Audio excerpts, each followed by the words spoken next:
سید عزیز اشرف صاحب کی بلامت ذلہ العلی، برادر ذی وقار عزیز القدر حضرت علامہ پیر سید عامر میاں صاحب صفوی متذلہ العالی، وہ جمیع عرش مقام سادات کرام علماء ذوی الاحترام، حاضرین محفل، پردہ نشین ماؤں اور بہنوں، السلام علیکم ورحمۃ اللہ وبرکاتہ۔ وعلیکم السلام ورحمۃ اللہ تعالی وبرکاتہ۔ انتہائی احترام و عقیدت کے ساتھ اپنے اور ساری کائنات کی مرکز عقیدت انیس بے کساں چارہ ساز درد منداں، ہم غریبوں کے غم گسار، ہم فقیروں کی ثروت، شہریار ارم تاجدار حرم نوبہار شفاعت، شب اسرا کے دولہا نوشے بزم جنت، دانائے سبل مولائے کل ختم الرسل،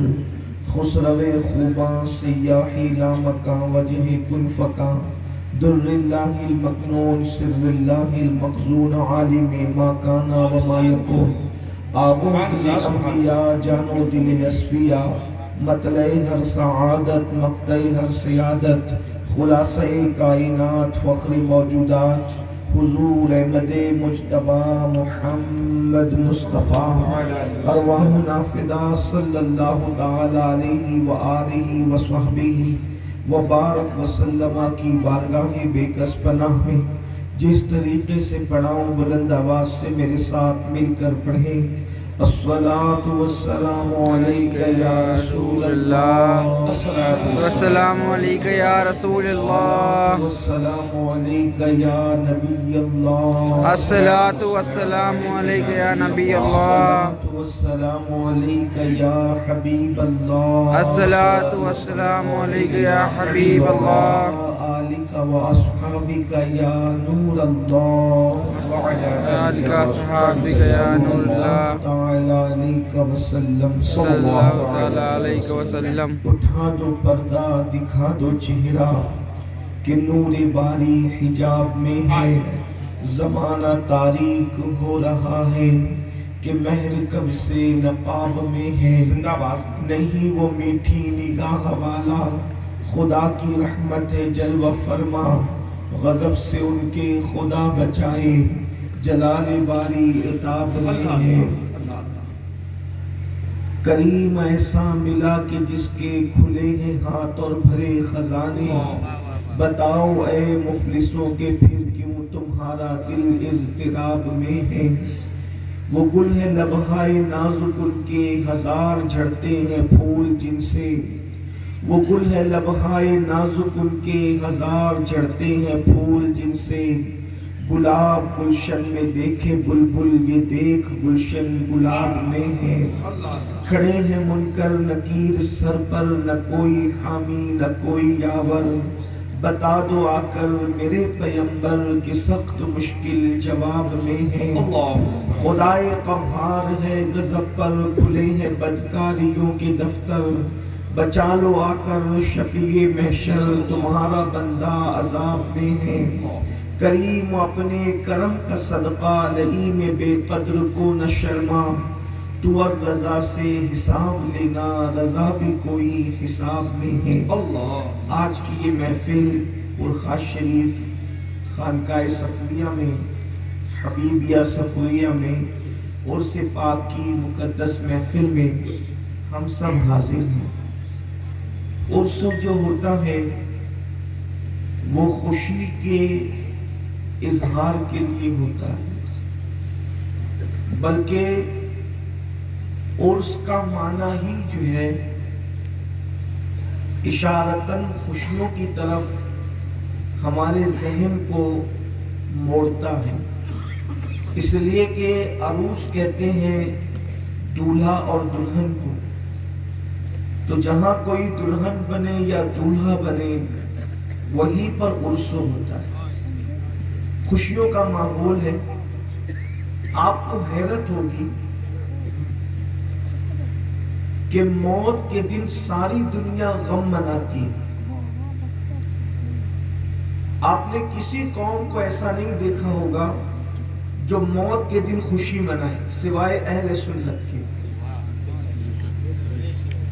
اہل سنت کے علاوہ سب لوگ موت کے دن غم مناتے ہیں، اس لیے کہ اور وہ غم واقعی سمجھ میں بھی آتا ہے کہ انسان دنیا سے چلا گیا تو اس کے جانے کا غم ہوگا کہ اہل سنت کو کیا ہو گیا کہ یہ لوگ دنیا سے جانے کے دن بھی خوشی مناتے ہیں اور اس خوشی کا نام عرس رکھتے ہیں۔ وجہ کیا ہے؟ وجہ یہ ہے کہ انسان کا ایک سفر ہے، انسان نے ایک سفر شروع کیا ہے، اور وہ سفر صوفیہ بہت باریک اور بڑی دقیق بات کہتے ہوئے فرماتے ہیں کہ انسان پیدائش انسان کی ابتدا نہیں ہے اور موت انسان کی انتہا نہیں ہے، بلکہ انسان کا جو سفر ہے وہ علم الہی سے شروع ہوتا ہے۔ انسان علم الہی سے اپنے سفر کا آغاز کرتا ہے اور اس کے بعد پھر کبھی انسان عالم ارواح میں آتا ہے، پھر عالم ارواح سے انسان باپ کی پیٹھ میں آتا ہے، پھر باپ کی پیٹھ سے انسان ماں کے پیٹ میں آتا ہے، پھر ماں کے پیٹ سے انسان دنیا میں آتا ہے، اور پھر دنیا سے انسان قبر میں جاتا ہے، پھر قبر سے انسان میدان محشر میں جائے گا، اور پھر میدان محشر سے انسان اپنی اپنی منزلوں کو روانہ ہو جائے گا۔ آخری منزل یا تو کسی خوش نصیب کی جنت ہوگی یا تو کسی بد نصیب کی جہنم ہوگی۔ انسان کا سفر اللہ اکبر اپنی منزلوں پر ختم ہوگا، لیکن اس وقت بھی انسان اینڈ نہیں ہوگا، انسان ختم نہیں ہوگا، بلکہ کوئی ہمیشہ جنت کے مزے لینے کے لیے ہوگا، کوئی ہمیشہ جہنم کے عذاب کے لیے ہوگا۔ اندازہ فرمائے کتنے خوش نصیب ہے وہ لوگ جن کا ٹھکانہ جنت ہوگا، اور کتنے بد نصیب ہے وہ لوگ جن کا ٹھکانہ جہنم ہوگا۔ اسی طرح سے قبر انسان کا اینڈ نہیں ہے، قبر انسان کا اختتام نہیں ہے، بلکہ اللہ اکبر جو منزل میں جو جہاں جانے والا ہے قبر اس کی غمازی کرتی ہے۔ اللہ کے رسول صلی اللہ علیہ وآلہ وسلم فرماتے ہیں یا تو کسی کی قبر جنت کے باغوں میں سے باغ ہے یا تو کسی کی قبر جہنم کے گڑھوں میں سے گڑھا ہے۔ اللہ اکبر اندازہ فرمائے تو عرس سب کا نہیں منایا جاتا، بلکہ عرس انہی کا منایا جاتا ہے جن کی قبر جنت کے باغوں میں سے باغ بننے والی ہوتی ہے۔ اللہ اکبر جن کو نم کنامت العروس کہہ کر کے جنت کے بستر دے کر کے جو ہے وہ قبر کے اندر سلایا جاتا ہے۔ اللہ اکبر ہم نے کہاں تک سفر کیا؟ ہمارے سفر کے 6 مرحلے تھے، تقریباً 3 مرحلے ہم نے اپنے سفر کے طے کر لیے ہیں، اب آگے کی منزل ہے۔ اللہ اکبر باپ کی پیٹھ سے بھی نکل چکے، ماں کے شکم سے بھی نکل چکے، دنیا کے اندر بھی آ چکے، لیکن اتنا جو سفر کیا ہے یہ سفر عمل پر ڈیپینڈ نہیں تھا، بلکہ صرف اللہ اکبر محض فضل الہی سے آپ کو آگے بڑھایا گیا۔ لیکن اب جو آگے کی منزل ہے وہ اعمال پر ڈیپینڈ کرتی ہے، آپ کے اعمال کیسے ہیں۔ اللہ اکبر اگر اعمال اچھے ہیں تب تو آپ کی قبر جنت کے باغوں میں سے باغ ہوگی، اور اگر اعمال اچھے نہیں ہیں تب تو جہنم کے گڑھوں میں سے گڑھا ہوگی۔ اب آپ کو خود طے کرنا ہے کہ قبر میں آپ کو جہنم کے تپتی ہوئی انگاروں پر لیٹنا ہے یا آپ کو جنت کے بستر پر لیٹنا ہے۔ یہ کسی خطیب کی خطابت نہیں بلکہ قرآن کا اعلان ہے، ان الابرار لفی نعیم وان الفجار لفی جحیم۔ نیکوں کے لیے جنت ہے اور نافرمانوں کے لیے جہنم ہے، فاسق و فجار کے لیے جہنم ہے۔ اللہ اکبر اب آئیے آپ کو بتاؤں جن کی قبر جنت کے باغوں میں سے باغ ہوتی ہے، اللہ کے رسول صلی اللہ علیہ وآلہ وسلم فرماتے ہیں قبر جو ہے تا حد نگاہ کشادہ کر دی جاتی ہے۔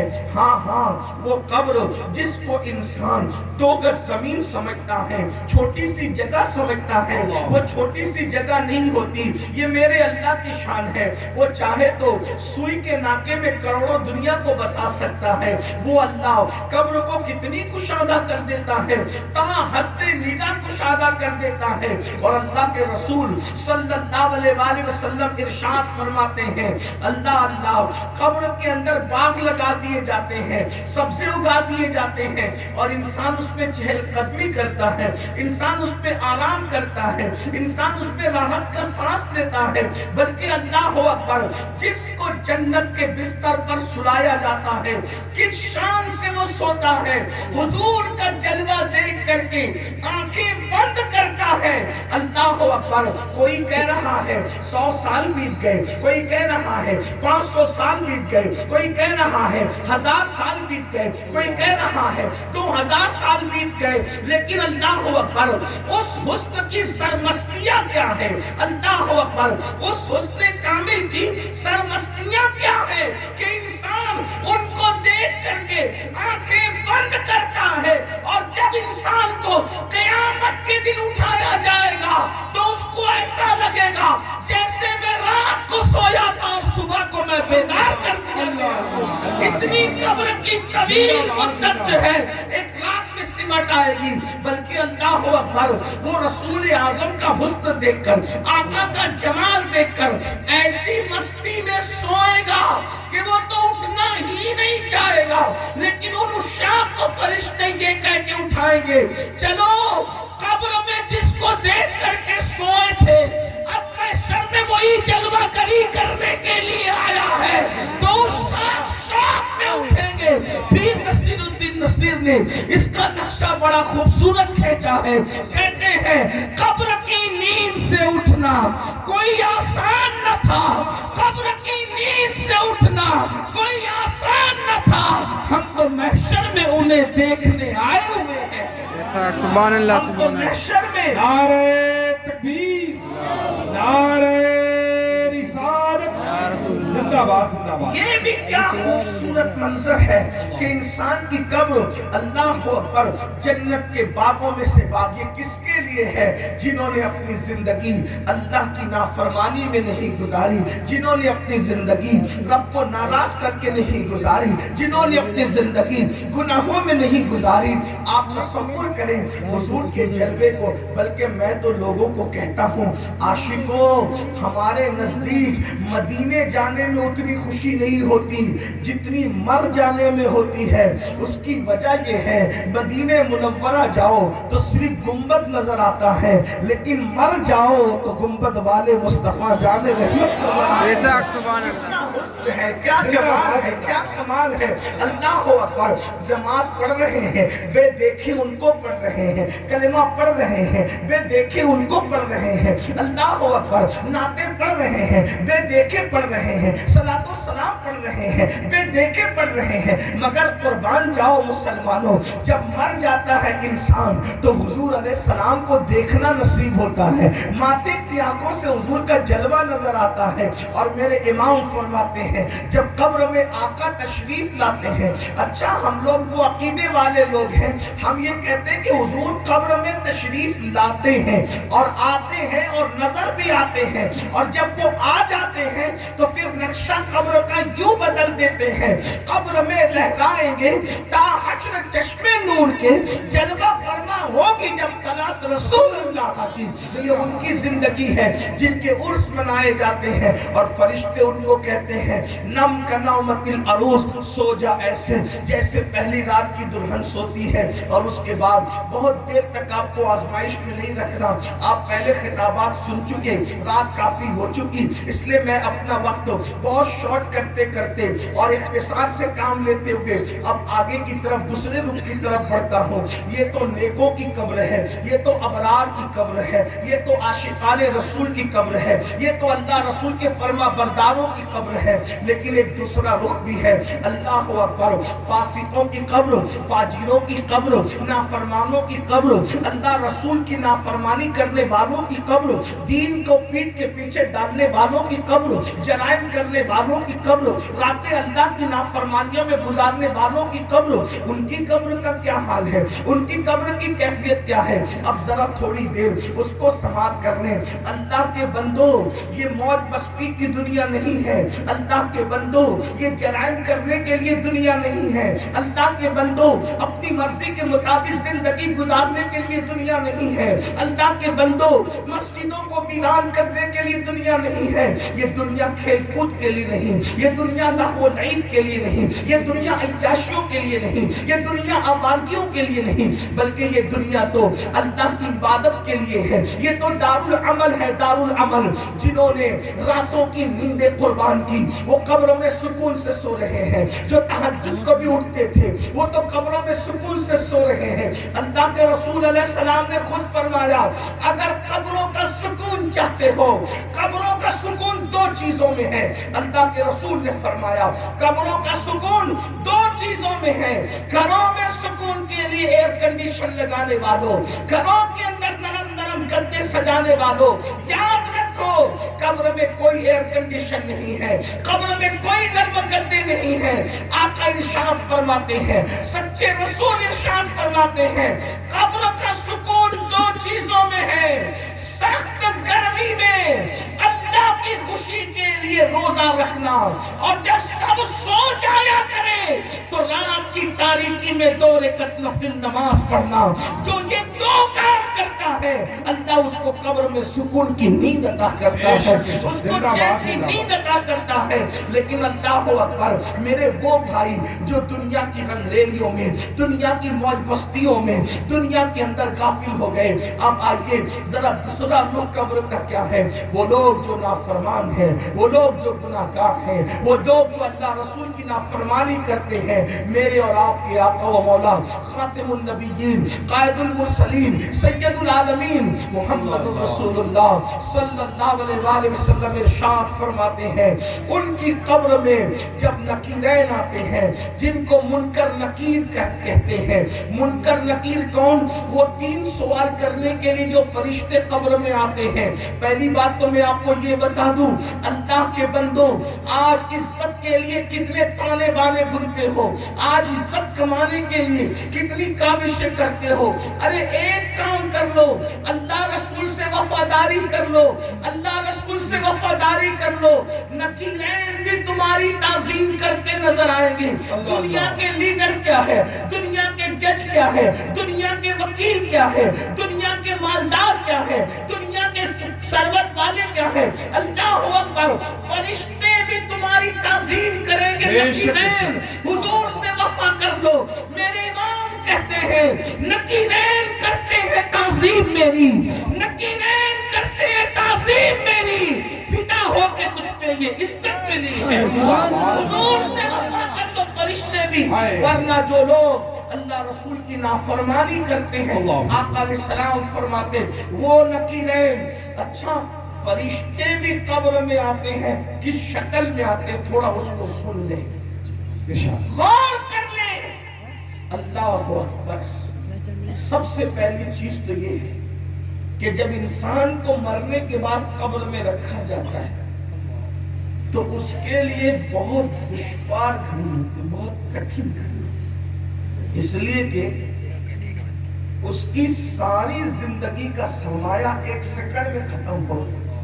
جتنا مال کمایا تھا سب دوسروں کا ہو گیا، گھر بھی دوسروں کا ہو گیا، بیوی بچے بھی قبر تک لا کر کے چھوڑ کر کے واپس جاتے۔ انسان کو اس وقت جتنا دکھ ہوتا ہے، جتنی تکلیف ہوتی ہے، اتنی تکلیف انسان کو کبھی نہیں ہوتی، مگر اس وقت انسان صرف یہ حسرت کرتا ہے کاش ان بے وفاؤں سے دل لگانے کی بجائے میں نے اللہ سے دل لگایا ہوتا۔ لیکن اس وقت پچھتانے سے کام نہیں چلتا۔ میرا مال، میرا مال، مال کے چکر میں کیا کیا کرتا ہے انسان؟ کسی کو قتل کر رہا ہے مال کے چکر میں، کسی کی عزت اچھال رہا ہے مال کے چکر میں، حرام اور حلال کی تمیز نہیں کر رہے مال کے چکر۔ میرے بھائیوں، وہ کٹھن گھڑی آپ کو بھی آنی ہے، ہمیں بھی آنی ہے، ہم سب کو آنی ہے۔ کون سی وہ منزل ہے؟ قبر میں جب انسان کو اتارا جاتا ہے اور جب برگے لگا دیے جاتے ہیں، اس کی قبر بند کی جاتی ہے، آقا علیہ السلام فرماتے ہیں اتنا اندھیرا ہوتا ہے کہ ایک ہاتھ کو دوسرا ہاتھ سجھائی نہیں دیتا، ایک ہاتھ کو دوسرا ہاتھ سجھائی نہیں دیتا۔ اللہ کے رسول صلی اللہ علیہ وآلہ وسلم فرماتے ہیں اور جب پہلا امتحان انسان کا ہوتا ہے وہ یوں کہ اس کے پاس دو فرشتے آتے ہیں اور ان کی صورت اللہ کے رسول نے بتائی. فرماتے ہیں سر کے جو بال ہیں وہ زمین پر لٹکتے ہیں ان کے، وہ گھنے سے بال. ایسے اندھیرے میں سوچو، ایسے اندھیرے میں اپنے کمرے میں اگر ہلکی سی آواز بھی آئے تو دل تھرانے لگتا ہے، دل جو ہے وہ بے چین ہونے لگتا ہے. کوئی گھر میں نہ ہو تو اکیلے اپنے گھر میں کتنا ڈر لگتا ہے. میرے بھائیوں سوچو، اللہ اکبر، وہ اندھیری سی قبر جس میں اندھیرا ہی اندھیرا، تاریکی تاریکی، سب چھوڑ کر کے چلے گئے. آقا ارشاد فرماتے ہیں سر کے بال ان کے زمین سے لگتے ہیں، زمین تک لٹکے ہوئے ہوتے ہیں، اور ان کی آنکھیں دیگ جتنی بڑی بڑی ہوتی ہے، دیگوں کی طرح. دیگ کتنی بڑی ہوتی ہے؟ دیگچیاں نہیں فرمائی بلکہ فرمایا دیگوں کی طرح بڑی بڑی آنکھیں، اور بیل کے دانتوں، بیل کے سینگوں کی طرح ان کے دانت. جیسے بڑے بڑے بیل کے سینگ ہوتے ہیں اتنے بڑے بڑے ان کے دانت، اور وہ ناخن ان کے لوہے کے ہوتے ہیں. وہ دانتوں سے اور ناخنوں سے زمین کو چیرتے ہوئے قبر میں آتے ہیں. اور اللہ کے رسول علیہ السلام فرماتے، ترمذی شریف کی حدیث ہے، ایک ایک انسان کی قبر میں 70 اژدہیں ہیں. یہ ترمذی شریف، یہ کوئی کہانی قصہ نہیں، حقائق ہے، حقائق ہے. اس منزل سے گزرنا ہے. فجر کی نماز میں بستر پر پڑے رہنے والوں کو سوچنا چاہیے. حلال و حرام میں تمیز نہ کرنے والوں کو سوچنا چاہیے. جوا کھیلنے والوں کو سوچنا چاہیے. کون کہہ رہا ہے؟ تمہارے اور میرے سچے رسول فرما رہے. جھوٹ بولنے والوں کو سوچنا چاہیے. صاحب ترمذی لکھ رہے ہیں 70 اژدہے ایک ایک قبر میں، اور اتنے زہریلے. اللہ کے رسول صلی اللہ علیہ وآلہ وسلم فرماتے ہیں ایک ایک اژدہا اتنا زہریلا ہے کہ اگر وہ زمین پر پھونک مار دے، زمین پہ پھنکار دے تو قیامت تک اناج کا دانہ کبھی پیدا نہ ہو. اتنے زہریلے وہ. ایسے 70 اژدہے انتظار کرتے ہیں قبر میں ایک انسان کا. میرے بھائیوں ذرا سوچو، آج ہم آخرت کو بھلا بیٹھے، آج ہم قبر کو بھلا بیٹھے، آج ہم میدان محشر کو بھلا بیٹھے. ایسا لگتا ہے کھانا پینا، بال بچوں میں رہنا اور سونا اور ٹی ویاں دیکھنا اور فلمیں دیکھنا اور ڈرامے دیکھنا اور گندی پکچریں دیکھنا اور کانوں میں ایئر فون لگا کر گانے سننا. بلکہ استغفر اللہ، آج کل تو عورتوں سے ناجائز اور حرام تعلقات قائم کرنا، ناجائز تعلقات قائم کر کے انہی میں گم رہنا. کبھی اپنی قبر کا سوچا، کبھی اپنی قبر کا خیال کیا. بلکہ بڑی معذرت کے ساتھ خانقاہ کا مجمع ہے، اس لیے کھل کر بات کرنے میں کوئی حرج نہیں. آپ حق سننے کے متحمل ہیں اس لیے کہہ دوں. بلکہ آج کل تو آپ کا تصور یہ ہے، ارے مولوی صاحب چھوڑو یار، ایسی باتیں ڈرانے کی نہ کرو، ذرا کچھ جنت کی بات کرو اور ذرا جنت کی بشارتیں دو. آپ نے ایسے مولوی کو کیوں اٹھا کر کے لایا جو ہمیں قبر کی بات کر رہا ہے؟ آپ تو یہ ایسے بندے کو بھی لائیے نا جو کہے انوار میاں کا چہرہ دیکھ لو اور مفت میں جنت میں داخل ہو جاؤ، امین القادری کا چہرہ دیکھ لو اور مفت میں جنت میں داخل ہو جاؤ، ناظم صاحب کا چہرہ دیکھ لو اور مفت میں جنت میں داخل ہو جاؤ. میں کہتا ہوں میں سیاست کرنے نہیں آیا، میں عبادت کرنے آیا ہوں. اور یاد رکھنا، یہ جو آپ کو دھوکے باز لوگ کہتے ہیں اس کا چہرہ دیکھو جنت میں جاؤ، اس کا چہرہ دیکھو جنت میں جاؤ، کبھی ان کا دامن پکڑ کے پوچھو جن کے چہرے دکھا کر تم ہمیں جنت بانٹ رہے ہو مفت میں، کیا وہ لوگ بھی جنت میں جائیں گے؟ اس کی کوئی گارنٹی ہے؟ آپ کے پاس اس کا ثبوت ہے؟ میرے آقا علیہ السلام کے دیوانوں، ہم امید کر سکتے ہیں بڑے سے بڑے باپ کا بیٹا صرف امید کر سکتا ہے، باقی اگر اللہ نہ چاہے تو کسی کا خاتمہ ایمان پر نہیں ہو سکتا۔ اگر اللہ چاہے تو اللہ کی شان ایسی سب کا خاتمہ ایمان پہ ہو سکتا ہے۔ اللہ اکبر، وہ اللہ ہے، اگر وہ چاہے تو کتے کو جنت میں ڈال دے، اور اگر وہ نہ چاہے تو نبی کے بیٹے کو بھی جہنم میں ڈال دے، یہ ہم جانتے ہیں۔ اس لیے میرے بھائیوں، آخرت کی تیاری کرو، قبر کی تیاری کرو، وہ منزل بڑی کٹھن ہے۔ آپ کیا سمجھتے ہو، اللہ کے رسول جن کے لیے جنت بنی ہے، جن کے تلووں کے دھون سے جنت کا رنگ اور روغن پاتا ہے، جب میرے آقا قبرستان تشریف لے جاتے اور کسی میت کو دفن کیا جاتا، حضور اتنا روتے کہ حضور کی داڑھی آنسوؤں سے تر ہو جاتی۔ آپ پڑھے لکھے لوگ ہو، سمجھدار لوگ ہو، اچھے سے سننے والے لوگ ہو، دماغ سے کام لو، سوچو، 2-4 آنسوؤں میں داڑھی نہیں بھیگتی، اور حضور کی داڑھی ہم لوگوں کی داڑھی کی طرح ایسی چھوٹی موٹی نہیں تھی۔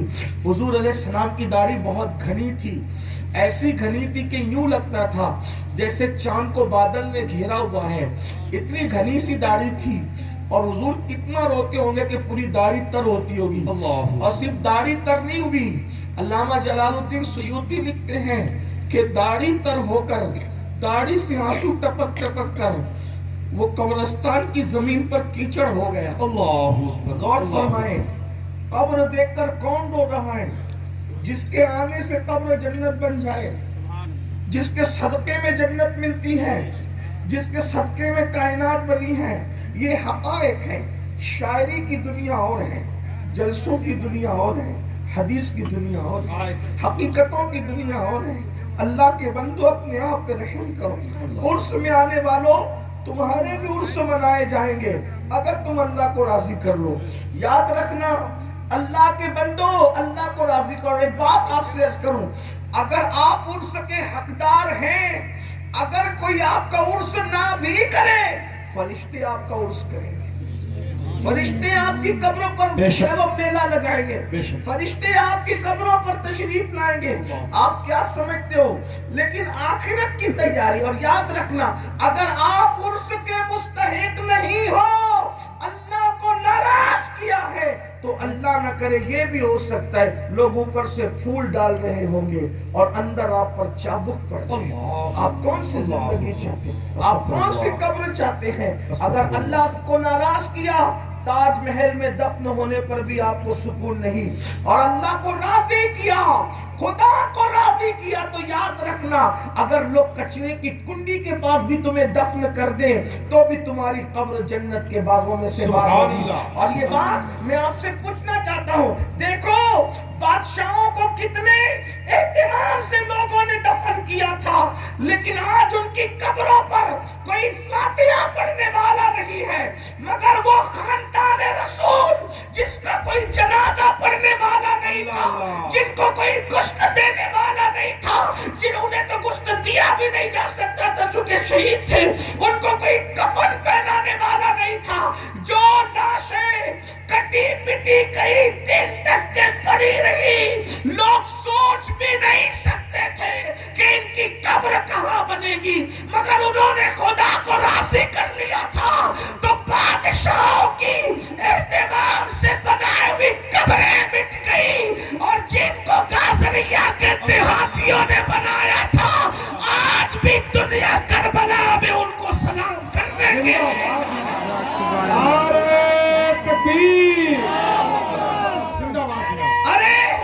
بستیوں میں قبریں بنتے تو دیکھی ہے، بستیوں میں قبریں بنتے تو دیکھی ہے، لیکن ویرانوں میں شہر قبروں کی وجہ سے جس کو بستا ہوا دیکھنا ہے، یا تو کربلا چلا جائے یا تو نجف اشرف چلا جائے۔ زندہ باد، زندہ باد، زندہ باد، زندہ باد، یا رسول اللہ، یا رسول اللہ، زندہ باد، زندہ باد، زندہ باد، زندہ باد، زندہ باد، زندہ باد، زندہ باد، زندہ باد۔ کئی بر اعظموں پر حکومت کرنے والا یزید آج اس کی قبر کا نشان بھی نہیں، کیونکہ اللہ کو راضی نہ کر سکا۔ اور وہ امام علی مقام جو بے گھر ہو گئے، جو بے گھر ہو، گھر جا کر کے سوچنا، گھر جا کر کے سوچنا، تصور کرنا کہ شہروں میں قبریں تو بنی ہے، لیکن قبروں کے نام پر جو شہر بسے وہ صرف 2 شہر ہیں۔ قبروں کے نام پر جو شہر بسے وہ صرف 2 شہر ہیں، یا تو کربلا معلی ہے یا تو نجف ہے۔ یہ صرف قبروں کے نام پہ بسے ہوئے شہر ہیں، اور جا کر کے دیکھ لو کتنی شان ہے ان کی۔ میں آپ کو بتانا چاہتا ہوں، ہم نے تو مولا نے کرم فرمایا، دکھایا وہ در، پوری دنیا میں کسی بادشاہ کے محل میں اتنا سونا نہیں ہے جتنا مولا علی کے مزار پر سونا ہے۔ زندہ باد، زندہ باد۔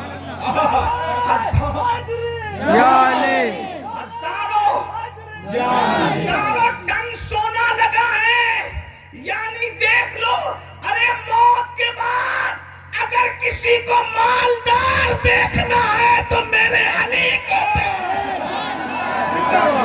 نعرہ تکبیر، نعرہ رسالہ، عظمت مولا کائنات، نعرہ تکبیر، نعرہ رسالہ۔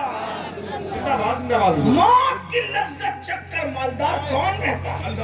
لیکن ہزاروں ٹن سونے کے گنبد کے نیچے جو آرام کر رہا ہے وہ ولیوں کا بادشاہ، جا کر کے دیکھو۔ لیکن جس دن دفن کیے جا رہے تھے اس دن تو بہادر بیٹے بھی اس قدر بظاہر مجبور تھے کہ قبر کسی کو بتا بھی نہ سکے، قبر بتا بھی نہ، قبر کا نشان مٹا دیا۔ بیٹوں نے باپ کے قبر کا نشان اس خوف سے مٹا دیا کہ علی کے دشمن اتنے ہیں کہ ہم کب تک پہرا دیں گے۔ بعد میں یہ آ کر کے قبر کھول کر کے مولا علی کے جسم اقدس کی کہیں توہین نہ کریں، کہیں بے ادبی نہ کریں۔ لیکن کیا شان ہے، آج دیکھو جس کی قبر چھپائی گئی تھی 24 گھنٹے میں 1 منٹ بھی اس کی قبر انسانوں سے خالی نظر نہیں آتی، اتنی بھیڑ ہے، تاں بندہ ہوا ہے۔ اندازہ فرمائے وجہ صرف اللہ کی رضا۔ میرے آقا علیہ السلام کے پیارے دیوانوں، کیا ہمارے لیے عبرت نہیں ہے؟ اللہ اللہ، حاکموں کی قبریں مٹ گئی، حاکموں کی قبریں مٹ گئی، مالداروں کی قبریں مٹ گئی، جن کی قبروں پر لوگوں کو لانے کے لیے پروپیگنڈے کیے گئے، آج ان کی قبروں پر کوئی کھڑے ہونے تیار نہیں ہے، اور جن کی قبروں کے نشان مٹائے گئے تھے آج ان کا نشان مٹ رہا ہے۔ اللہ اللہ، ارے جن کے بیٹوں کے نام پر اتنی بھیڑ جمع ہو جاتی ہے ہندوستان میں، کیا کہنا؟ زندہ باد، زندہ باد۔ صاحب مزار تو علی کا بیٹا ہے،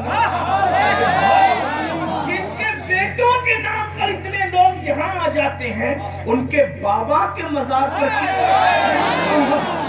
زندہ باد، زندہ باد۔ بات اللہ کی رضا کی، اللہ کے بندو، اللہ کی رضا کی بات ہے تو اللہ کے رسول علیہ السلام فرماتے ہیں ایک ایک قبر میں 70 اسدے، اور ان کی ایک ایک کی طاقت اتنی کہ پھنکار دیں، صرف قیامت تک اناج نہ پیدا ہو زمین کے اوپر۔ لوگ ہیروشیما اور ناگاساکی کے زہریلے بموں کی بات کرتے ہیں، جدید دور کی ٹیکنالوجی نے ان کے زہر کے خاتمے کی پوری کوشش کی اور بہت حد تک کہ وہ کامیاب نظر آ رہے ہیں، لیکن اللہ کے بنائے ہوئے وہ زہریلے اسدحے اور یہ 5-6 فٹ کا وجود بہت اچھا لگتا ہے گناہ کرتے ہوئے، قبر میں انتظار کر رہے ہیں، تاش کے پتے کھیلنے میں بہت مزہ آتا ہے، قبر میں انتظار کر رہے ہیں، کانوں میں ایئر فون لگا کر وہ گندے اور فحش گانے جو انسان کی نفس کو ابھارتے ہیں، نفسانی خواہشات کو اللہ اکبر چھیڑ چھاڑ کرتے ہیں، وہ تمہارا انتظار کر رہے ہیں۔ برا مت ماننا، میں نہیں، آپ کے اور میرے رسول فرما رہے ہیں اس منزل پہ جانا ہے، سب ڈال دیں گے، چھوڑ کے چلے جائیں۔ مال میں ملاوٹ کر کے بیچ رہے ہو، وہ انتظار کر رہے ہیں، عورتوں پہ پاپ کی نظر ڈالتے وہ انتظار کر رہے ہیں، گندی فلمیں دیکھ رہے وہ انتظار کر رہے ہیں، بلکہ یہ تو 70 کے علاوہ ایک اور ازدہا ہے جو بالکل الگ ہے۔ میں تو لوگوں کو کہتا ہوں کہ کاش کہ ہم لوگوں کو نمازی بنانے میں اگر کامیاب ہو جائے تو میری قوم کامیاب ہو جائے۔ اس کی وجہ یہ ہے کہ جو نماز پڑھے اس کو کامیابی کی ضمانت قرآن نے عطا کی ہے. اس میں ایک اژدہا ہے الگ سے، یہ 70 کے علاوہ الگ ہے. آقا فرماتے ہیں اس کا نام شجاع الاقرع ہے، اور وہ شجاع الاقرع 70 سال کی مسافت اتنا لمبا ہے. یعنی 70 سال میں جتنی لمبائی میں گھوڑا دوڑاؤ گے اتنا لمبا وہ اژدہا ہے. آقا فرماتے ہیں ایک دن کی مسافت اتنے اس کے ناخن ہیں، اس کی آنکھوں سے آگ برستی ہے، اور وہ ایک ڈنک کسی کو مار دے تو 70 گز انسان زمین کے اندر دھس جائے. ایک ڈنک پر 70 گز انسان زمین میں دھسے گا. صحابہ نے پوچھا آقا یہ کس کو مارے گا؟ آقا فرماتے وہ بے نمازیوں کو مارے گا. اور کتنا مارے گا آقا؟ آقا فرماتے ہیں وہ خود کہے گا قبر میں میرا نام شجاع الاقرع ہے، اور تو نے فجر نہیں پڑھی تو میں تجھے ظہر تک ڈسوں گا، ظہر نہیں پڑھی تو عصر تک، عصر نہیں پڑھی تو مغرب تک، مغرب نہیں پڑھی تو عشاء تک، عشاء نہیں پڑھی تو فجر تک. اور آقا فرماتے ہیں قیامت تک اس کو اسی طرح ڈسا جاتا رہے گا. قیامت کس کو کہتے؟ قیامت تک 60-70 سال کی زندگی پائی اور قیامت تک ڈسے جاؤ گے. میں تو بھائیوں سے کہتا ہوں اگر مجھے یہ یقین ہوتا کہ میری قوم ان کے پیر پکڑنے سے وہ نماز شروع کر دے گی تو میں باری باری ایک ایک کے پیر پکڑ کے کہتا کہ اللہ کے بندو نمازی بن جاؤ، وقت نکال لو نماز کے لیے. ایک ٹائم کی نماز کے لیے صرف 10 منٹ کا وقت لگتا ہے، 10 منٹ کا وقت یاد رکھیے گا، صرف 10 منٹ کا وقت. 5 وقت کی نماز کے لیے 50 منٹ کا وقت. 50 منٹ نکال لو اپنی زندگی کے ایک دن میں اور اتنے بڑے عذاب سے بچ جاؤ. اللہ کے عذاب کو برداشت کرنے کی نہ تمہارے اندر طاقت ہے نہ میرے اندر طاقت ہے. تو میں بات دور نکل گئی، قیاس کر رہا تھا اللہ کے رسول قبر کو دیکھ کر رو پڑے، اتنا روئے کہ داڑھی آنسوؤں سے تر ہو گئی، اور قبر کی جو قبرستان کی زمین تھی وہ کیچڑ میں تبدیل ہو گئی. صحابہ نے آقا کو روتے دیکھا، اس کی ہمارے ماں باپ آپ پہ قربان، آقا آپ کیوں رو رہے ہیں؟ تو آقا نے قبر کی طرف اشارہ کر کے کہا اس قبر کی تیاری کر لو، اس قبر کی تیاری کر لو. یہ اندھیرے کا، سانپ اور بچھوؤں کا گھر ہے، یہ دکھوں کا گھر ہے، یہ آخرت کی پہلی منزل ہے.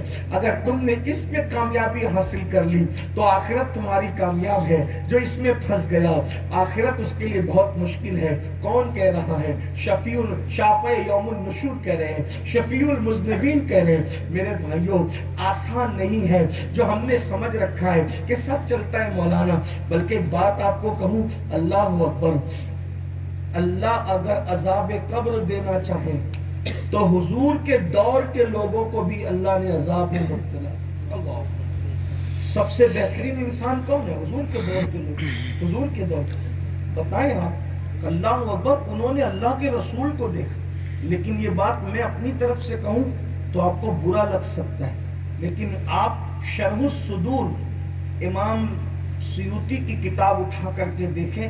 امام سیوطی جیسے بزرگ خاتم الحفاظ نے لکھا ہے، اور وہ بھی کیسے لوگ حضور کے دور کے ایک جوان اللہ کے رسول علیہ السلام اس کو زکوٰۃ وصول کرنے بھیجتے تھے، زکوٰۃ کا پیسہ جمع کرنے بھیجتے تھے. ایک دن اللہ کے رسول جنت البقیع میں گئے، توجہ کر، جنت البقیع میں. اور بقیع میں جانے کے بعد اللہ کے رسول علیہ السلام کے ساتھ جو صحابی تھے، حضور نے ہمیں اس طرح کی آواز حضور نے نکالی. انہوں نے سوچا حضور مجھے کچھ کہہ رہے، اور تجھے نہیں کہہ رہا ہوں، یہ جو قبر کے اندر ہے نا اس کو کہہ رہا ہوں. حضور آپ اس سے کیا کہہ رہے ہیں؟ فرمایا اس کو پہچانتا تھا، میں نے اس کو زکوٰۃ وصول کرنے کے لیے بھیجا تھا. ہاں، تو زکوٰۃ کے مال میں ایک زرہ بڑی خوبصورت آئی، اور اس نے اس زرہ کو میری اجازت کے بغیر چپکے سے اپنے پاس رکھ لیا. غور فرمائیں، ایک ذرا اس نے چپکے سے اپنے پاس رکھ لی، اور اب میں دیکھ رہا ہوں اس کی قبر میں کہ اسی ذرا کو آگ کی بنا کر اس کو پہنا دیا گیا. استغفر اللہ. اللہ کے رسول کی اجازت کے بغیر حضور کے ظاہری دور کے اس جوان نے، اس شخص نے ذرا کو چھپا کر کے اپنے پاس رکھ لیا تھا. یعنی ذرا کے معاملے میں اس نے خیانت کی تھی، خیانت. تو آقا فرماتے ہیں آج آگ کی وہ زرہ بنا کر اس کو پہنا دی گئی ہے، تو میں یہ منظر دیکھ کر کے یہ بات کر رہا ہوں۔ اندازہ فرمائے ایک زرہ کوئی چپکے سے چھپا کے رکھ لے تو وہ آگ کی زرہ بنا کر اس کو پہنائی جائے۔ آج مسلمان تو لاکھوں روپے کا گبن کرتا ہے، چوری کرتا ہے، کسی کا پیسہ لے کر ہڑپ کرتا ہے، پیسہ لے کے بھاگ جاتا ہے۔ آج کل تو حالات یہ ہیں، عمرہ کا پیسہ بھی لوگ لے کر بھاگ رہے ہیں، حج کا پیسہ بھی لوگ لے کر بھاگ رہے ہیں، اجمیر شریف ٹور کے نام پہ لے جاتے ہیں، بھاگ جاتے ہیں، دھوکہ کرتے ہیں۔ مسلمانوں بتاؤ کیا کر ہو رہا ہے؟ یہ سب اس لیے ہو رہا ہے کہ قبر بھول گئے، آخرت بھول گئے، محشر بھول گئے، اور یہ آپ کو پٹی پڑھا دی گئی، ارے میاں کچھ کرو، تم چونکہ مسلمان ہو جنت میں جاؤ گے۔ ارے مسلمان بننے والوں اسلام کے تقاضے تو پورے کرو۔ آپ اگر سفر حج میں بھی جاؤ گے، آپ سن لو، میں آپ کے سامنے وہ اوراق پلٹ رہا ہوں، اگر آپ صفا مروہ کے درمیان بھی مرو گے اور اگر جرم کیا ہے تو بھی تم پہ عذاب ہوگا۔ آئیے ذرا اٹھائیے، میں آپ کے سامنے پھر امام سیوطی کا حوالہ پیش کر رہا ہوں۔ اللہ اکبر۔ حاجیوں کے بارے میں تو اب تک ہم نے یہی سن رکھا ہے، بھئی جو حج کے لیے جائے گا اور اسی میں مر جائے گا، ہر سال حج کرے گا، ہر سال حج کا اس کو سعادت ملے گی۔ میرے بھائیوں لیکن کچھ اس کے لیے شرائط بھی ہیں، ایسے نہیں کہ ہر بندے کو نصیب ہو جائے۔ اللہ اکبر۔ امام سیوطی لکھ رہے ہیں، دل کے کانوں سے سن لو، دل کے کانوں سے سن لو، اللہ اکبر، کہ صفا مروہ کے درمیان ایک بندہ صحیح کرتے ہوئے مر گیا سفر حج میں، جب اس کی قبر کھودی گئی اس میں بڑا ازدحام، پھر دوسری قبر کھودی، پھر ازدحام پھیلائے بیٹھے، پھر تیسری قبر کھولی، پھر ازدحام پھیلائے۔ کتنی قبر کھود سکتے تھے وہ لوگ؟ گئے رئیس المفسرین، سید المفسرین، حبر الامہ حضرت عبداللہ ابن عباس کے پاس، حضور کے چچا کے بیٹے، چچا زاد بھائی حضرت عبداللہ ابن عباس حیات تھے، یعنی وہ رسول اللہ کے ظاہری دور کے بہت قریب کا دور تھا، صحابہ اس دور میں حیات تھے، دور تابعین شروع ہو چکا تھا۔ انہوں نے کہا اے رسول اللہ کے چچا کے شہزادے، ہم نے 3 قبریں کھودی، ہمارا ساتھی صفا مروہ کے درمیان صحیح کرتے ہوئے مر گیا، تو اب اگر تینوں قبروں میں ازدہے نظر آتے ہیں، فرمایا اگر روئے زمین کا چپا چپا کھود لو تو بھی تمہیں یہ ازدہا ملے گا، جا اسی میں ڈال دو اس کو، جیسے کرتوت ہے پھر جاؤ، اس کا وہ حقدار ہے۔ سرکار ابن عباس نے فرمایا اسی میں دفن کرو۔ آپ سوچتے ہوں کہ آج کل ہمیں یہ کیوں نہیں دکھتا؟ بھائیوں ہم غافل لوگ ہیں، یہ دکھے گا تو ہم خود مر جائیں گے، کئی لوگ مر جائیں گے، اس لیے اللہ دکھاتا نہیں، ورنہ اندر تو وہی ہے جو کل ہو رہا تھا، جو جس کا حقدار تھا اس کے ساتھ آج بھی وہی ہو رہا ہے، لیکن اللہ دکھاتا نہیں کیونکہ ہم برداشت کرنے کی طاقت نہیں رکھتے۔ جو چپکلی اور چوہے اپنے سائے سے ڈرتے ہیں وہ یہ مناظر کب دیکھ سکتے ہیں؟ یہ تو اللہ والے لوگ تھے جن کو اللہ نے دکھایا، اللہ نے جنہیں دکھایا اور انہوں نے بیان کیا، لکھا، تاکہ ہم ہوشیار ہو جائیں۔ سرکار ابن عباس نے فرمایا اسی وقت تو اس کو وہی دفن کرو، کرتوت ایسے ہیں۔ جب لوگوں نے دفن تو کر دیا، اس کے بعد لوگوں کو تجسس تھا، یار سفر حج میں اور صفا مروہ کی صحیح کرتے ہوئے جناب حاجی صاحب مر گئے، لیکن پھر بھی ازدہوں کی لپیٹ، کچھ تو ہوگا، کیا ہوگا؟ ذرا اس کی بیوی سے پوچھا، بتاؤ، قسم دے کر پوچھا، سچ بتانا کہ کیا کرتا تھا؟ تو بتایا کہ وہ کرانے کی دکان چلاتا تھا اور وہ ملاوٹ کر کے چیزیں بیچتا تھا، ملاوٹ کرنے کی وجہ سے، چیزیں ملاوٹ کر کے بیچنے کی وجہ سے سفر حج میں بھی اس کا یہ انجام ہوا۔ اندازہ فرمائے آج کتنے لوگ ہیں جو ملاوٹ کر کے نہیں بیچتے، 200-250 روپے کی چپل بیچنے کے لیے بھی اللہ کی جھوٹی قسم کھاتے ہیں، سبزی بیچنے کے لیے بھی اللہ کی جھوٹی قسم کھاتے ہیں، دودھ پیور بول کر، گھی پیور بول کر، تیل پیور بول کر وہ لوگ ملاوٹیں کرتے کہ نہیں کرتے؟ لوگوں کو خیال ہی نہیں، کیا کر رہے ہو، کتنا بھی جمال و مال، سب یہی چھوڑ کر جانا ہے۔ تو قبر جہنم کے گڑھوں میں سے گڑھا بھی ہے اور جنت کے باغوں میں سے باغ بھی ہے۔ تو اللہ کے رسول علیہ السلام فرماتے ہیں 70 ازدہے ایک ایک انسان کی قبر میں، اور اس کے بعد پھر وہ شجاع الاقرا جو قیامت تک ڈسنے کے لیے ہے. اسی پر بس نہیں، اللہ کے رسول صلی اللہ علیہ وآلہ وسلم فرماتے ہیں بے نمازی کی پوری قبر جہنم کی آگ سے بھر دی جاتی ہے اور وہ اس پر کروٹیں لیتا رہتا ہے، اس پر وہ افسوس کرتا رہتا ہے. اسی پر بس نہیں، اللہ کے بندوں اور غور سے سن لو، چاروں طرف سے قبر دباتی ہے تو پسلیاں آپس میں ایک دوسرے میں گھس جاتی ہے. اسی پر بس نہیں، اللہ اکبر، اس کا کفن بھی جہنم کی آگ کی شکل اختیار کر جاتا ہے. اس وقت انسان دعائیاں دیتا ہے، کاش کہ مجھے 2 رکعت نماز پڑھنے کا موقع مل جائے، کاش مجھے 2 رکعت نماز پڑھنے کا موقع مل جائے.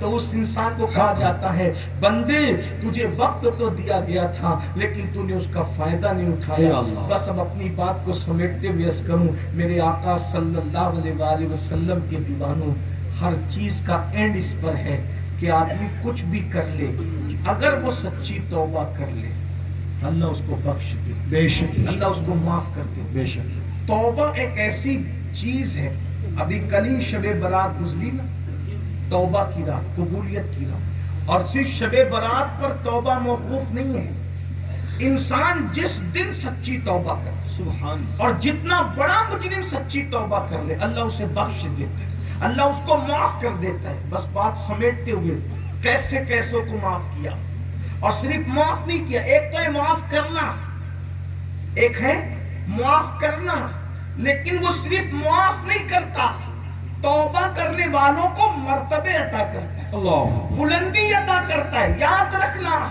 ہر ایک کی چوکھٹ وہ ہے، ہر ایک کا دروازہ وہ ہے کہ وہاں جا کر کے کہو گے کہ میں مجرم ہوں تو آپ کو سزا دی جائے گی، آپ کو ذلیل کیا جائے گا، آپ کو رسوا کیا جائے گا. لیکن میرے اللہ کا در وہ در ہے، اگر وہاں جرم کا اقرار کر لو، جرم کا اعتراف کر لو، نادم ہو کے شرمندہ ہو جاؤ تو پھر سزا نہیں دی جاتی بلکہ معاف کر کے انسان کو مرتبے عطا کیے جاتے ہیں.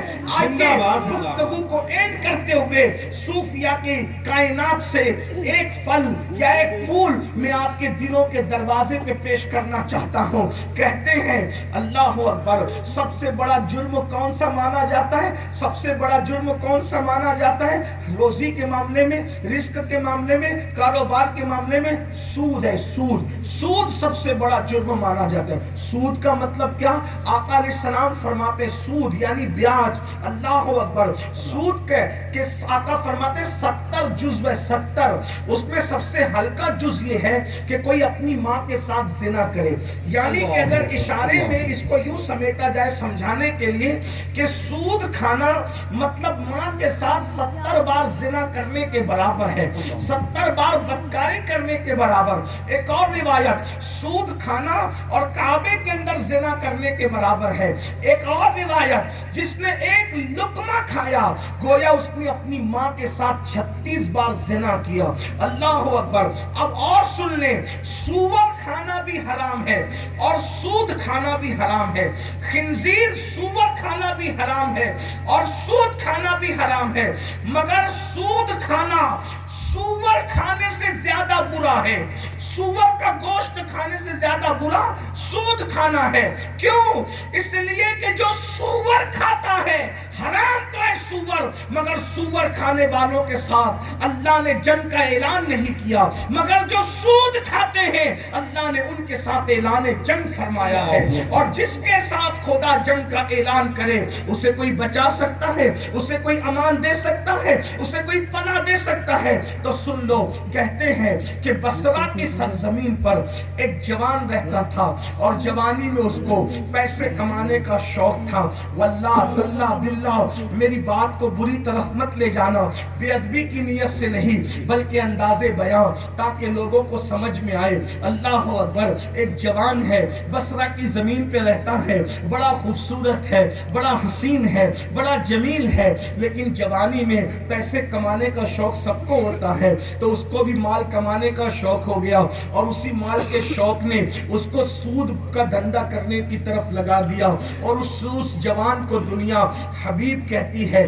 حبیب نے سود کا دھندا جو شروع کیا، جب سود کے معاملے میں حبیب بدنام ہوا تو حبیب کو لوگوں نے، بصرہ کے لوگوں نے حبیب سود خور کے نام سے جانا، اور لوگ اس کو حبیب سود خور کہا کرتے تھے۔ اور حبیب کا حال یہ تھا، جب وہ کسی کے دروازے پر اپنی رقم لینے کے لیے جاتا حبیب تو اللہ اکبر اس وقت تک کہ ٹلتا نہیں تھا جب تک لے نہ لے، اور اگر لوگ ٹالنا چاہیں تو کہتے تھے ٹھیک ہے میرے پیسے تم نہیں دے سکتے، اس دور میں پیسے کا دور نہ رہا، لیکن سمجھانے کے لیے تمثیلا نص کر رہا ہوں، اگر میرے پیسے تم نہیں دے سکتے تو اب مجھے کوئی نہ کوئی چیز دو، میں خالی نہیں جاؤں گا، اور یہ جو چیز دے رہے وہ اس میں ایڈ نہیں ہوگی بلکہ میں اس کو الگ سے لے کے جاؤں گا، خالی جانے کا سود بھی مجھے چاہیے، یعنی یہ اس کی کیفیت تھی۔ ایک دن صبح وہ اپنے سود کی رقم جو قسطوں میں وصول کرتا تھا، حبیب جیسے ہی گھر سے نکلا، بصرہ کے بچے کھیل کود کر رہے تھے،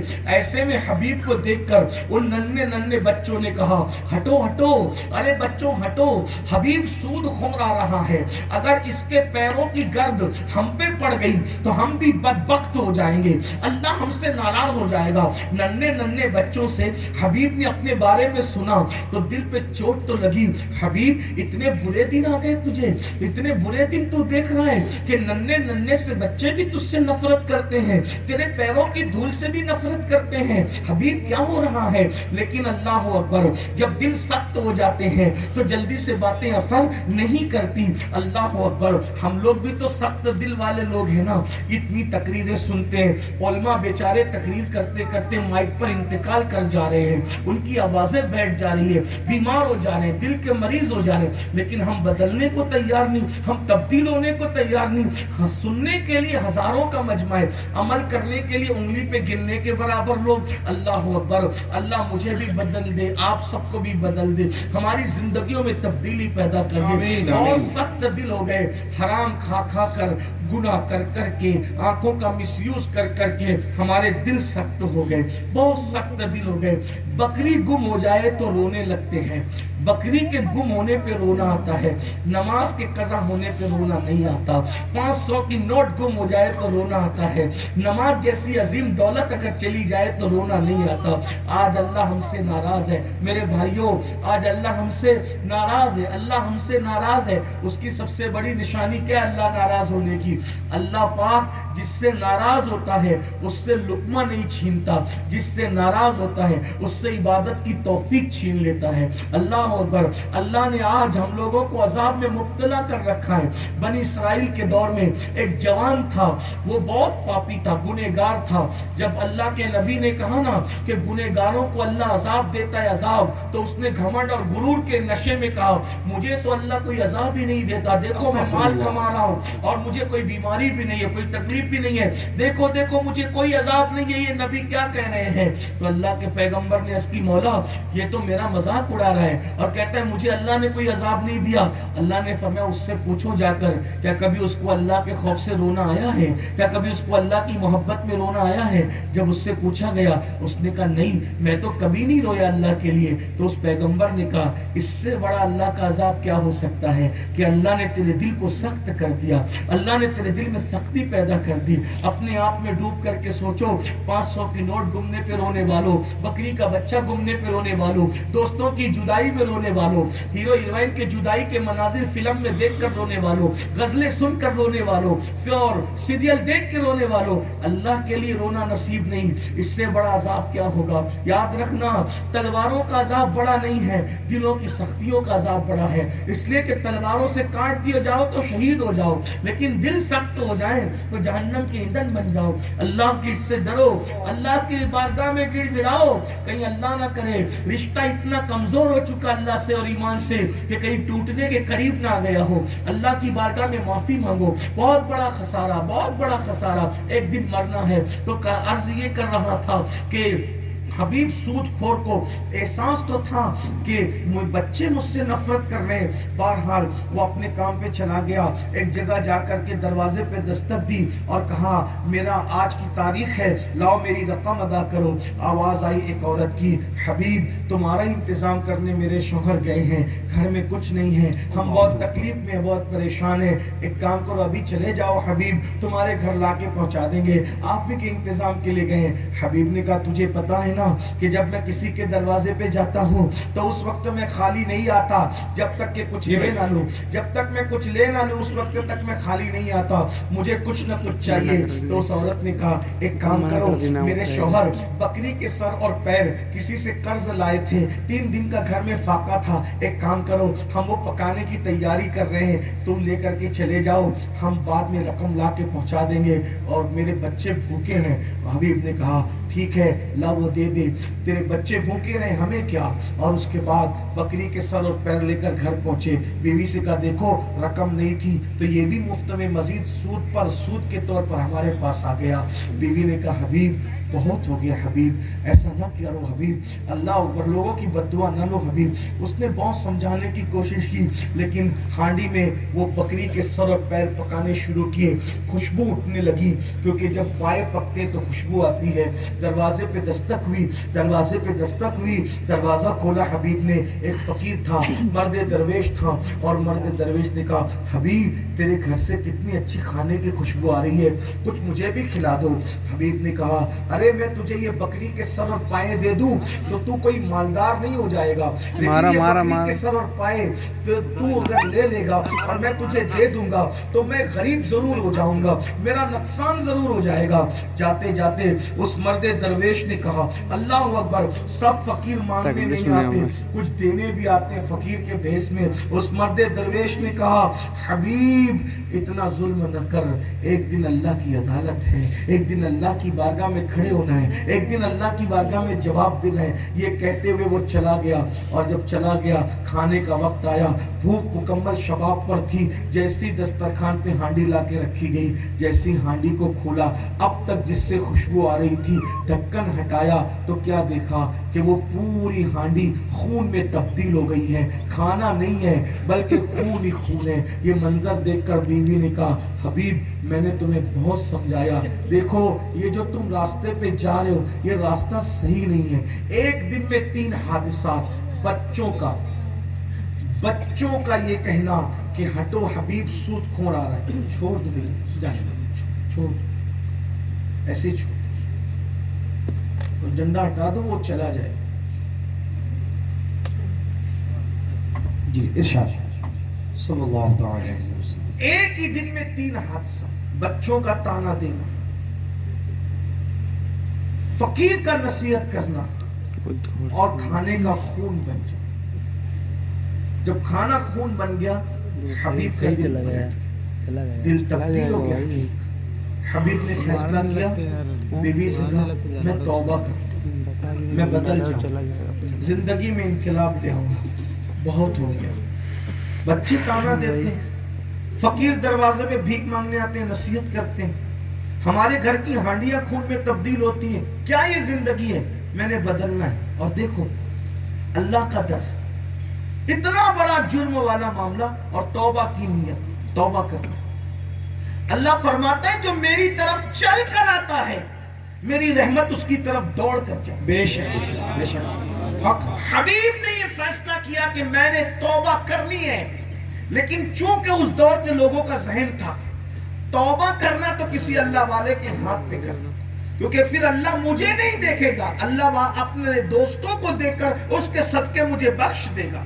تو سوچا کس اللہ والے کے پاس جاؤں اور اس کے ہاتھ میں ہاتھ دے کر کے توبہ کروں۔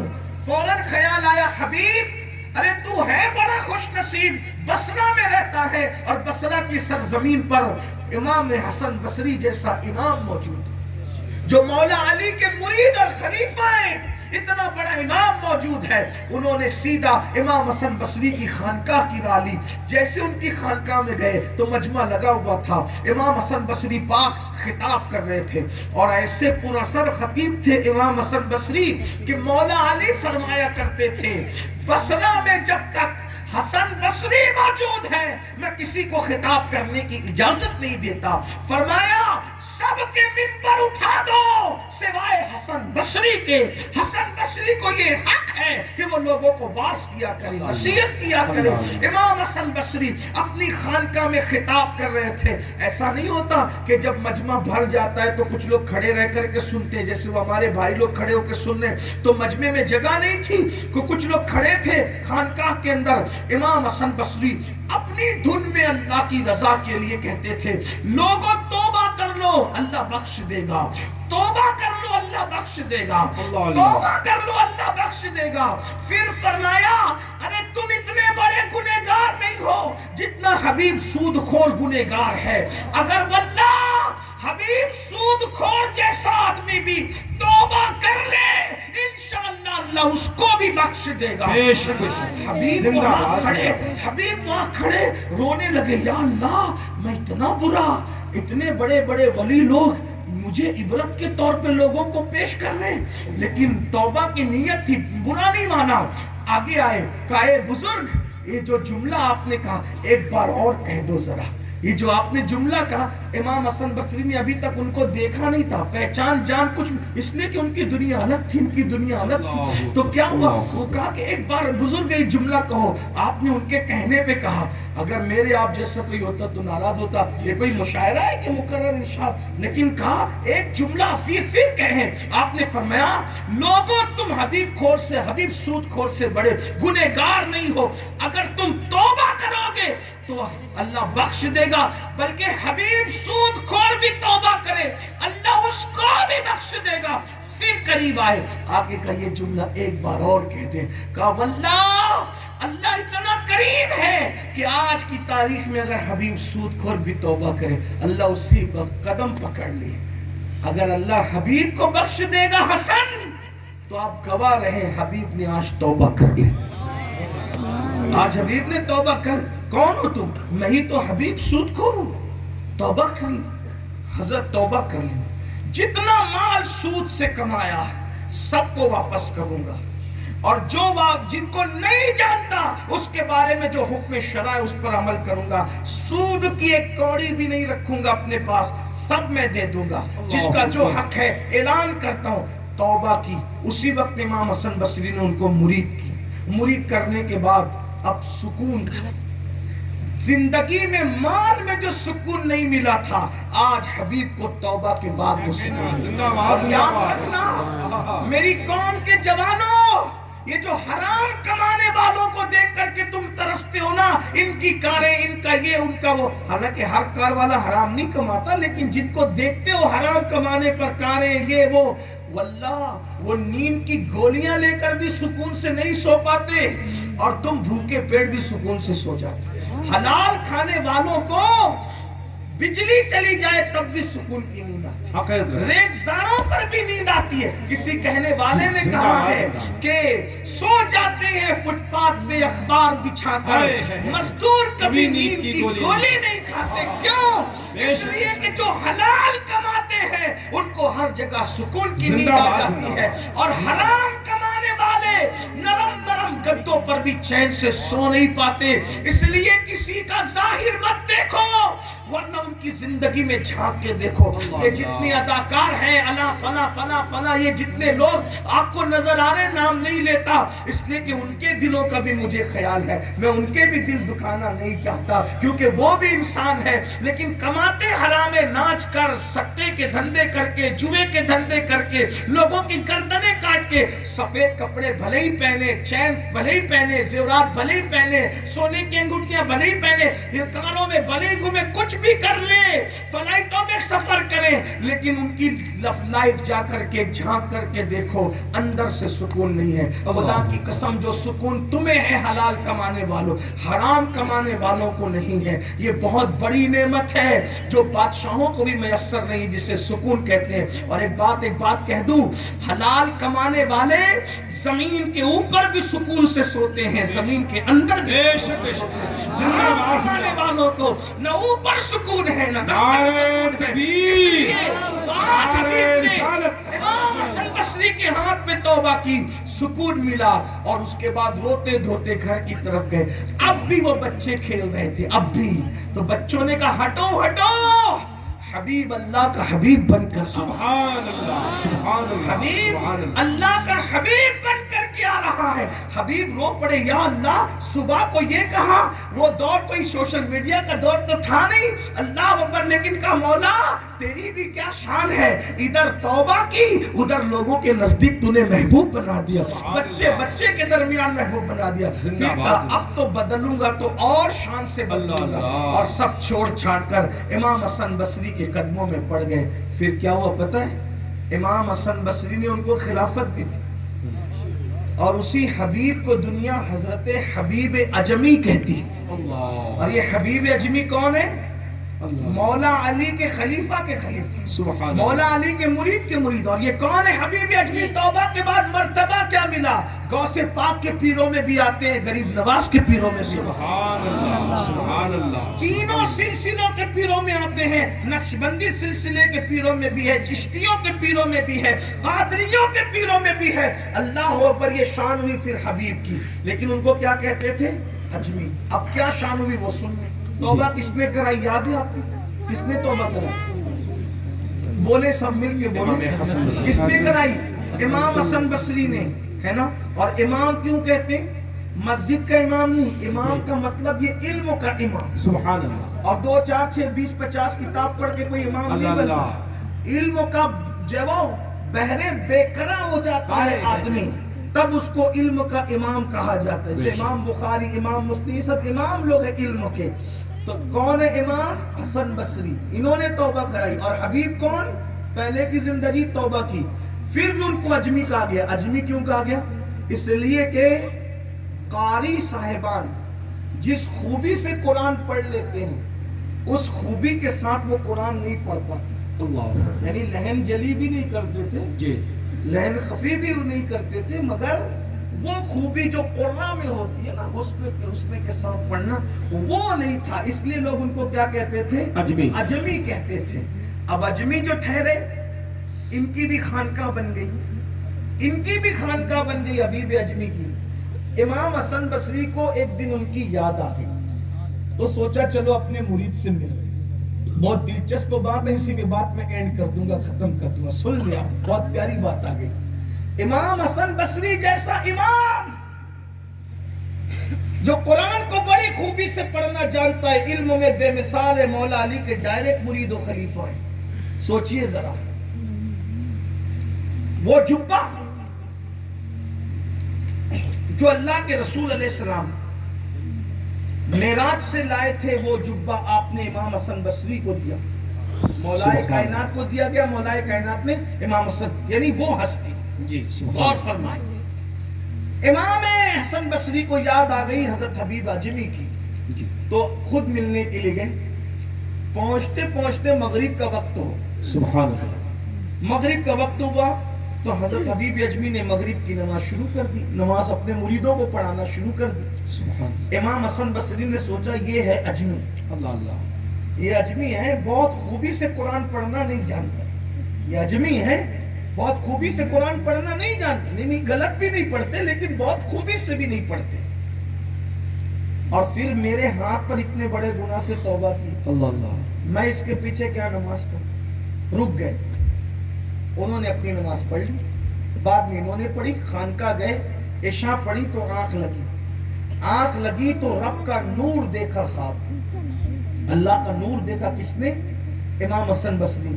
حسن بصری کوئی معمولی آدمی تو ہے نہیں, اللہ کا نور دیکھا خواب میں. لیکن اللہ بھی پھر عزت بڑھاتا ہے نا کسی کی. اللہ کا نور دیکھا تو نور خدا نے کہا, حسن کیا چاہتے ہیں؟ حسن بصری کہتے ہیں ایک ہی خواہش ہے, جتنی عبادتیں کی ہے سب قبول کر. ایک ہی خواہش ہے, جتنی عبادتیں کی ہے سب قبول کر لے اور تو راضی ہو جا. تو جواب ملتا ہے, حسن تمہیں موقع تو دیا تھا, تم نے اس کا فائدہ نہیں اٹھایا. تمہیں موقع تو دیا تھا, تم نے فائدہ نہیں اٹھایا. اللہ, کب موقع ملا؟ آج ہی مغرب میں تو تجھے موقع دیا تھا نا. حبیب اجمی کے پیچھے نماز پڑھ لیتا تو جو چاہ رہا ہے وہ سب کچھ تجھے نصیب ہو.